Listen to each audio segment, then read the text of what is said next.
get started for our August 20th, 2020 SUNY Broome Board of Trustees.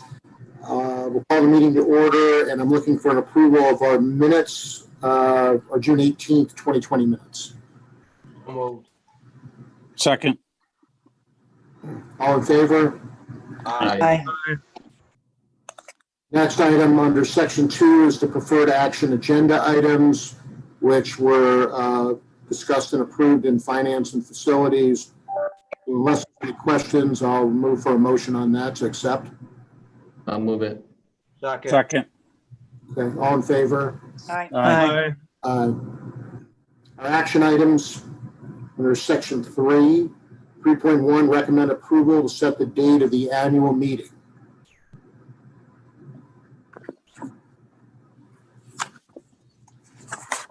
Which is our regularly scheduled September meeting. It's just referred to as our annual meeting in the bylaws. It's when the last day for this year's officers is the big thing.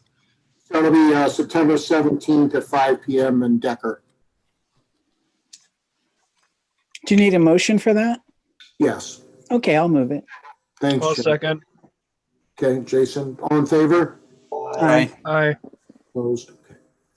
3.2, recommend approval of credit hour policy. Move. Second. All in favor? Aye. Aye. Okay. Opposed? And I think Kathy just joined us. Yep, I did. Okay, hi Kathy. Hi, sorry. No problem. We're at 3.3, and we're at recommend approval of the remote work policy. So moved. Second. All in favor? Aye. Aye. Aye. Okay. And no one's opposed. Our information items, Dr. Drum, President's report. Thank you, Mr. Chair, and good evening. Well, I guess it's good afternoon this time. And thank you for being willing to move it an hour earlier for my sake and the sake of one of our board members. We continue with the preparations for reopening. The potential glitch right now is testing supplies. We heard from the university just day before yesterday that they were all set for testing supplies. Now we're hearing from SUNY that receiving testing supplies may not be till mid-September. So we have to chase that down because we're currently hearing mixed messages in whether we have to go to an alternate supply, possibly through the county. Because the county has also offered to help. But as you know, long ago, the university offered to include us as part of their testing protocol. But that's a question mark that really has just come up. So Joe is, Joe heads our emergency team, and he's in regular contact with both the university and the county. So we'll be chasing that down, and we'll let you know. It would be the second time that the feds swooped in and moved our supplies, moved university supplies, SUNY supplies somewhere else if that's what happened. Some good updates. All of our preparations continue and will continue up until the day we open and well beyond. If you're following the news of what's going on around the country today, higher ed's in a lot of turmoil. Based on some major universities around the country who decided to move to all online after opening or planning to open face-to-face. Now, the bad news there is they were opening in hotspots. And as we know, wonderfully so, New York is not a hotspot. So it's a little different in our community. But nevertheless, when schools reopen, just like when we reopened the country, we're likely to have cases, likely to blip up again, and just the nature of this horrible virus. So we'll have to pay careful attention to that every hour of every day, at least for the coming academic year, and manage that as best we can. The guidance that has been put out, I think I shared on Tuesday morning at FNF, is when we reach 5% of positive tests, and that's 5% of our enrollment, which surprised me, that's the guidance that's being put out for colleges and universities now.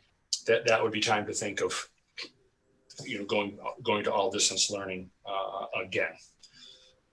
So, however, in the residence hall, that's just 12 students, so that it's more reachable there.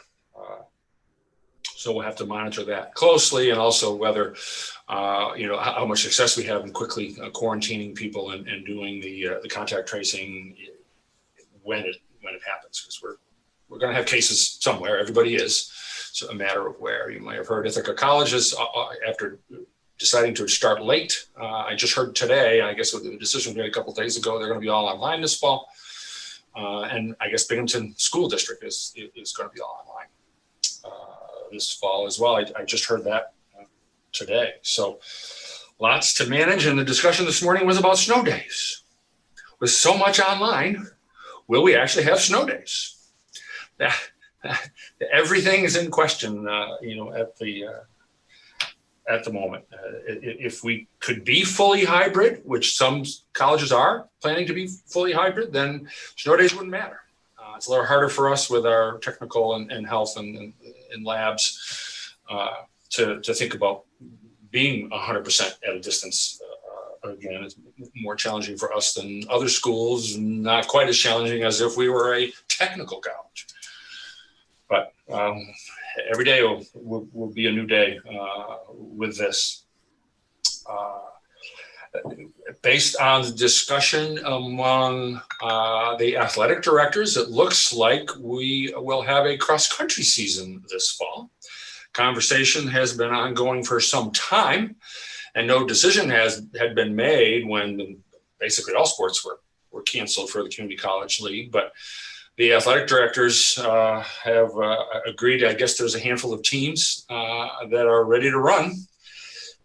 It's easier to social distance with cross country, if you can imagine that. I was a cross country runner way back several lifetimes ago. Can pack up in the middle, so that that's something that would be interesting to see how the teams manage that. But it's highly possible now that we'll have cross country competition this fall. And then when you get to baseball and tennis and some other potential spring sports, obviously social distancing is more readily manageable with baseball and tennis than a lot of other sports. Although certainly Major League Baseball has had its issues, but there again, a lot depends on the community you're in. We'll see where we are in the spring. Hopefully, we won't be a hot spot then, and that would matter a lot if the community saw a big spike up in cases once schools are back in session one way or another. And just a couple days ago, enrollment had blipped down substantially, and just in the last couple of days, it's blipped up substantially. We're still a little below water, but much better than it's been. But that's just in 48 hours. It went from blipping way down to blipping noticeably up above projection, not up over the total number last year. So I'll keep you posted on how that's going. But so far, if it averages out, we'll be in okay shape based on the way it's gone these last several weeks. If it just averages out, and who knows, with all the news about higher ed going on around the country, maybe we'll get a lot of last minute changes of heart among students who are thinking about going somewhere else. That we probably get a little bit of that, and I would expect more of that in January if students get a little fed up being sequestered in their residence hall or wherever they're going.